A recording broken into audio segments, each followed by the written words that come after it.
Mga kabisnes naming minamahal, makikisuyo po kami. Naglalambing po kami sa inyo. Umari po sana ay pakisuportahan natin Alminda Cariaga Mix Vlog. Alminda Cariaga Mix Vlog. Right? Alright! Bira! Bira! Hi everyone! Welcome back po sa ating YouTube channel. Ito po ang inyong lingkod, Alminda Mix Vlog. Bumabati ng magandang gabi around Middle East, magandang umaga sa atin sa Pilipinas o magandang tanghali. Panibagong reaction video po natin mga kabisnes, mga kapapi. Dito sa, alam naman po natin at maraming nakakapanood na rin dito sa in-upload ni Boss Wakiwak yung tungkol nga pagkuha nila kay Jonathan at sa nanay niya na pansamantalang ilalagay doon sa barangay. So, bago natin umpisahan yan, baka sakali pong hindi pa kayo nakasubscribe, pakisubscribe po ng ating munting bahay at pakipindot ng ating notification bell para updated tayo lahat sa ating mga nire-reactionan dito sa Ka-Business Official, Papa Dins TV at Ka-Business Family. At huwag natin yan kalimutang suportahan ang ating mag-ama, Ka-Business Official at Papa Dins TV. At ang pangalawa nilang channel, Ka-Business Family, at ang lahat po ng mga reactors ng Ka-Business. At shoutout po sa ating Boss Wakiwak. Huwag niyo pong kalimutan isupport ang Wakiwak TV. Yon, at Taong Gala Vlog, Anime Reactors TV, Ma'am Praise Channel, Kalingap Turak Vlog, EPLC Katangay, at Analisa Reality Vlog, at ang MK Inday Ukray. So, eto, anuhin na konting, bigyan lang natin ng konting reaction o opinion natin, Alam naman po natin na tumawag itong si Ka-Business dito kay Wakiwak na ipinagbilin ang tungkol dito kay Jonathan at kay Nanay Marita nang maayos na ito na saan na nakalagay sila Nanay Marita para naman at ay ito'y malinis at kumbaga mayroon nang mag-aasikaso dito kay Nanay Marita. So ayun na nga, kinuha na ito, dinala doon sa barangay. At ayon dito kay Boss Wakiwak, kinukuha na pala ito siya ng DSWD pero ayaw daw itong sumama si Jonathan. At ang hindi natin alam kung ano na naman dahilan itong si Jonathan at ayaw sumama. So ito na nga at ay, ang sinabi pa ayon dito rin kay Boss Wakiwak, ang sinabi niya ay kung sumama lang daw doon sana si Jonathan ay mayroon na palang slot na naiiwan para kay Nanay Marita doon at kumbaga mayroon na siyang mayroon ng kwarto na para sa kanya. So ang ginawa ni Jonathan, ayaw pumayag. So ngayon mag-aantay na naman daw ayon kay Boss Wakiwak itong pag mayroon space para kay Nanay Marita. So at ayun na nga at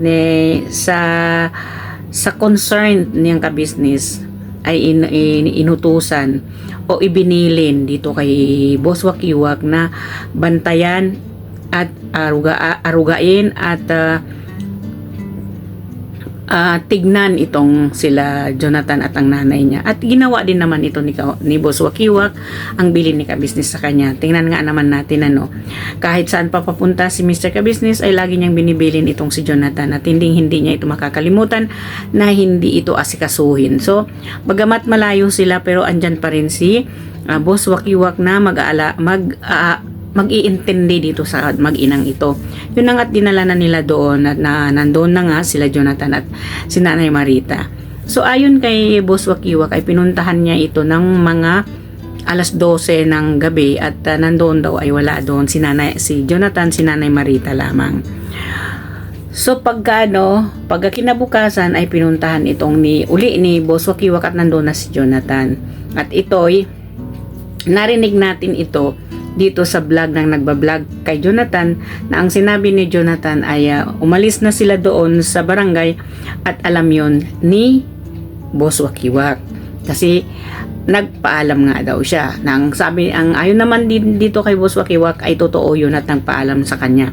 Pero hindi nila alam kung bakit hindi na bumalik itong si Jonathan at hindi nila nahanap kung nasaan na itong si Jonathan umikot. At ang pagkasabi ni Jonathan, ayon din ito kay Jonathan na ibinablog siya ng etong laging nagbablog sa kanya na sinasabi niya ay nagpunta daw sila doon kay Myra. So ang ang pagkadahilan ni Jonathan dito, kaya daw ayaw na niya. Kasi ito yung pagkabigkas ni Jonathan. Ayaw ko na doon kila kuya at ayaw ko na rin sa DSWD. Dahil, kumbaga na prostrated itong si Jonathan, excuse me po, kay Myra. Dahil siguro, sa kakulitan nitong si Jonathan at ayaw makinig, sinabihan siya ni Myra na magkaibigan lang tayo. Ay, alam naman po natin talaga na hanggang na noon-noon pa man ay ang sinabi ni Myra ay kaibigan lang talaga ang turing niya dito kay Jonathan. So ito siguro sa feelings ni Jonathan ay ang nasa isip niya may gusto sa kanya si Myra. Although alam na alam po naman natin na itong si Myra tumutulong lang talaga para dito kay Nanay Marita. Para, kumbaga naaawa itong si Myra dito kay Nanay Marita, kaya ganun na lang ang tulong niya rin dito kay Jonathan. So ayun na nga, at sinasabi niya pa, ayaw na niya kasi na-discourage nga daw siya kasi inayawan nga daw siya ni Myra. Kumbaga, sa pagka-frustrated niya na iyon ay nadamay na lahat. Kumbaga, ay totoo naman daw talaga siya nagmahal. Diba, kung hindi ka pa namang sira ulo, at alam mo naman na hindi ka magugustuhan ng babae sa pangungugali at yung itsura mo. So, yun na nga ang sinasabi ni Ka-Business, kung umayos ka sana, ay may chance ka dito kay Myra. Diba? Kung binago mo sana yung pangungugali at yung kung anong katigasan ng ulo mo, edi sana gusto niya, sana magkagusto rin sana sa kanya kung naging matino lang talaga siya. Hindi naman natin sinasabing basagulero itong si Jonathan or else ever or whatever siya. Sorry po. Pero yun na nga, ayun ang dahilan niya at kumbaga naging frustrated talaga siya doon na naging dahilan niya yun. Yun ang sinalaysay niya dito sa nagbablog sa kanya, diba? So at ay hindi natin lubos maisip itong si Jonathan kung anong pangungugaling mayroon siya, diba? Yung bang sinasabi natin pa nga, yung bang mapagkunwari na tao. Diba? Kasi alam niyo mga Ka-Business, mga kapapi, bakit ko nasabing mapagkunwari na tao siya. Kasi pag nandoon siya sa kabila, ibang sasabihin niya, pag sa kabila, iba na naman. Mga doble kara na mapagkunwari pa. So, kasi lahat naman kasi, kumbaga nagkukunwari siya na hindi siya, kumbaga, katulad niyan, si Boss Wakiwak. Nagkukunwari siya na okay lang yung pagkikipagtungo niya doon kay Boss Wakiwak. Na samantala, na parang against siya doon, di ba? So, itong si Jonathan, hindi natin lubos maisip, na nga ang sinasabi nga ng iba ay may saltik talaga to. Alam niyo mga Ka-Business, mga kapapi, ang dapat talagang ilagay doon sa home of the age or sa amang pwedeng ilagay itong si Jonathan ay dapat si Jonathan ang ikulong, hindi si Nanay Marita. Kasi si Jonathan may something sa utak eh. Yung bang pagka-something niya sa utak ay matalino, 'di ba? Matalinong siraulo, 'di ba? Sorry po for the words kasi kung hindi ka ba namang siraulo, alam mo na kung ano yung kalabasan ng nanay mo doon. Kaya nga nilagay doon kasi para may mag-alaga sa nanay niya. 'Di ba? Hindi naman po natin pwedeng sabihin na kailangan niya talagang alagaan si Nanay Marita. Sa ngayon kasi alam naman po natin wala siyang kakayanan kung ano maibigay niya kay Nanay Marita.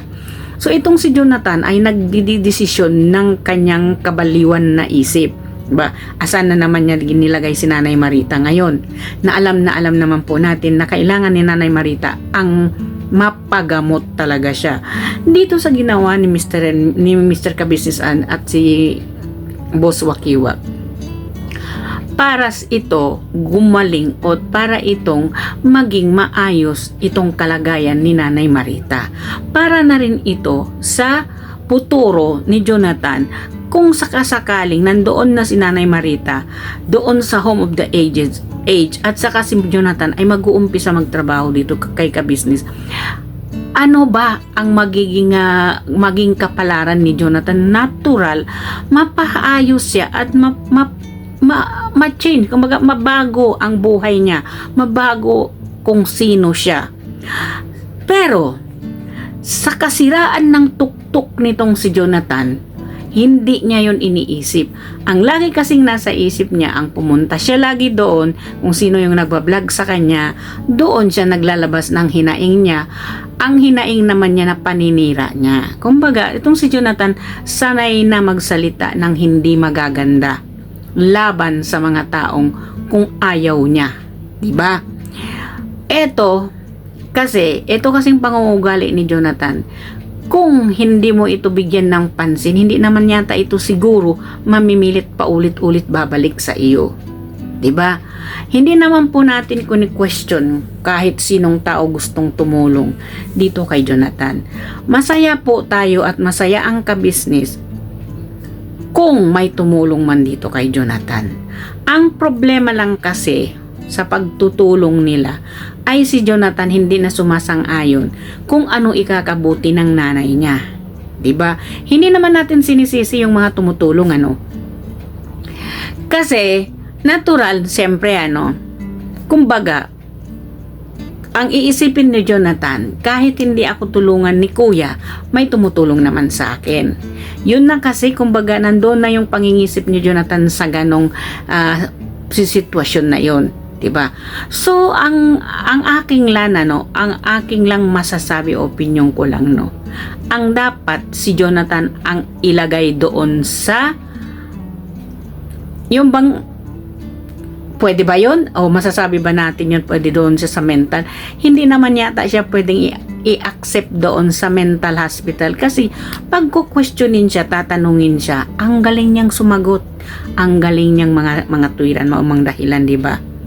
Dito na lang nga sa pagbablog lagi dito sa kanya ng mga ibang vlogger na ito, ang galing nga niya magsalita dyan lalo na pagtanungin mo siya sa taong laban sa kanya o ayaw niya, sasagutin ka niya ng hindi ring maganda. Yun dapat ang i-focus natin dito kay Jonathan.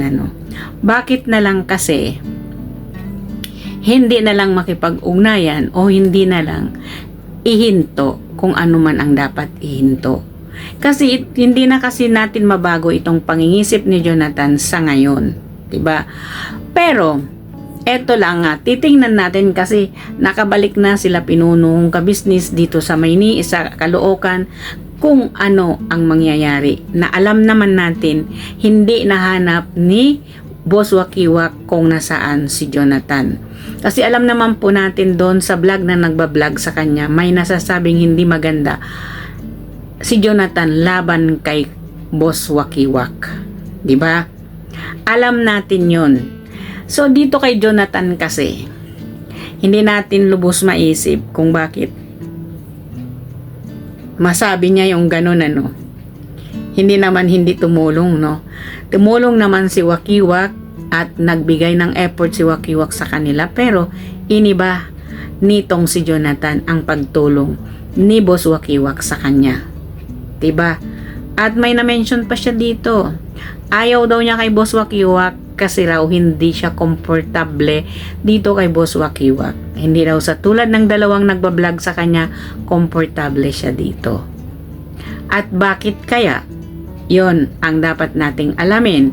Hindi ko pong masasabi dito sa akin kasi ayaw na po naming umentra sa kanyang negative na reaction dahil tungkol dito. Na ito po ay real talk lang natin kung ano yung nakikita at na papanood natin sa kanilang mga binablog. Ang akin lang panghuli ito.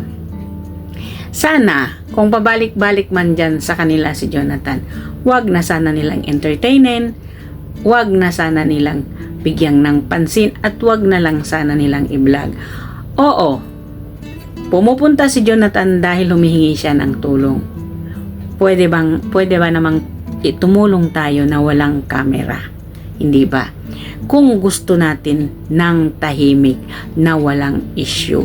Yun. Sana po ay magkaroon tayo ng kalinawan dito sa ating mga nagbablog kay Jonathan. Lahat naman po tayo gustong tumulong dito kay Jonathan. Sana po ay nasa level lang tayo kung sino tayo doon sa pagtulong, di ba? Kasi alam naman po natin na hanggang saan lang ang makakaya natin tumulong na hindi natin kayang lampasan ang tulong ni ka-business dito kay Jonathan, di ba?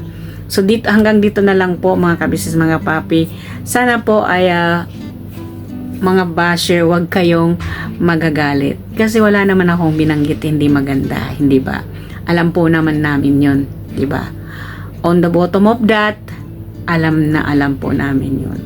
Kasi for the sakeness sa community po, for the sake of community ni ka-business, na wala ng gulo, wala ng issue, alam po naman natin na bash si ka-business ng todo-todo nang dahil dito kay Jonathan sa pagbablog ng ibang mga vlogger dito kay Jonathan without any information or knowledge of Mr. ka-business. So hanggang dito na lang po. Sana nagustuhan ninyo ang aking reaction video. Maraming salamat po sa lahat. Shoutout sa aking mga bagong subscriber dyan at magsasubscribe pa. Huwag niyong kalimutan pindutin ang subscribe button dyan sa aking munting bahay para suportahan natin ang dapat suportahan. Ipaglawan natin ang ating pinunong ka-business. Mga ka-business, mga kapapi, may Allah bless us all. Hanggang dito na lang. See you again. Bye-bye po.